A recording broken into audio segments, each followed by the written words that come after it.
역사와 인류 문명사는 어떻게 발달해 왔는가? 이 질문은 굉장히 방대한 양의 답을 요구합니다. 어떠한 학문을 공부하더라도 보통은 그 역사부터 시작하는 경우가 많습니다. 철학사, 미술사, 정치, 경제, 종교, 사회, 문화 등등에는 그 흐름이 있습니다. 여러 분야를 공부하다 보면 신기하게도 굉장히 비슷한 흐름을 이어갑니다. 물론 학문의 대부분이 서양의 학문이라 그런 것도 있겠지만 말입니다. 따라서 이 흐름을 알게 되면 공부를 할 때 매우 쉬워집니다. 정치, 경제, 종교, 사회, 문화, 예술은 연결되어 있습니다.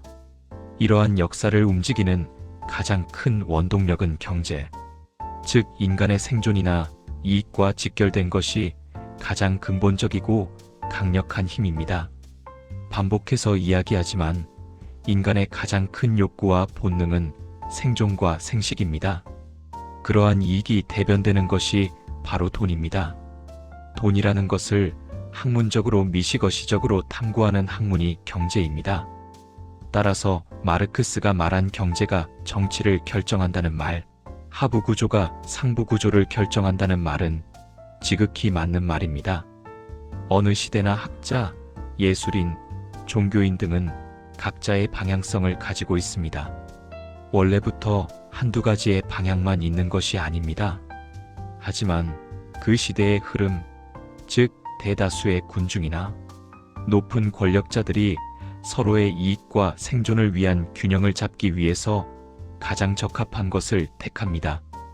따라서 그 시대 사람들이 선택한 것이 학문, 예술, 종교, 문화 등등에서 채택되고 다른 것들은 비주류가 되거나 묻히게 되는 것입니다. 간혹 죽은 지 10만 200년이 지난 사람의 이론이나 예술 작품들이 각광을 받게 되는 경우도 있는데 이 역시 그 시대의 흐름에 적합했기 때문입니다. 군중과 권력자들의 욕심, 이익이 균형을 이루기 위해 그 시대의 흐름과 대세를 만들어내게 되고 그것에 가장 잘 맞는 정치, 학문, 사회, 문화, 예술, 종교 등등을 채택하는 것입니다. 따라서 여러 학문들이 비슷한 분위기로 흘러갑니다. 간혹 정의가 승리하는 것처럼 보이는 역사들이 많습니다. 물론 모든 인간들이 본인의 이익만을 위해서 살아가지는 않습니다. 가끔 정말 정의감이 투철한 아주 극소수의 사람들도 있습니다. 정말 대단한 사람들이죠. 이런 사람들은 목숨을 걸고 사회를 바꾸기 위해 노력합니다. 하지만 그것도 역시 그 시대 사람들의 니즈와 맞아 떨어졌기 때문입니다. 미국의 노예 해방도 정의감 때문에 된 것이 아닙니다. 정말로 그런 사람도 아주 극소수 있었겠지만 대부분은 경제적인 이유가 큽니다. 그러나 정치인이나 높은 사람들은 그런 경제적인 이유로 설득하려 하지 않습니다. 뭔가 그럴듯해 보이는 명분이 항상 필요합니다. 특히나 개개인이 아닌 정치나 국제관계에서는 명분이 굉장히 중요합니다. 사람들은 실질적인 이유를 잘 이야기하지 않습니다. 보통은 명분상의 이유를 많이 제시합니다.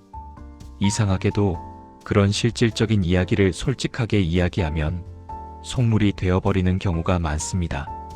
이 역시 인간관계라는 것이 단순하지 않기 때문입니다.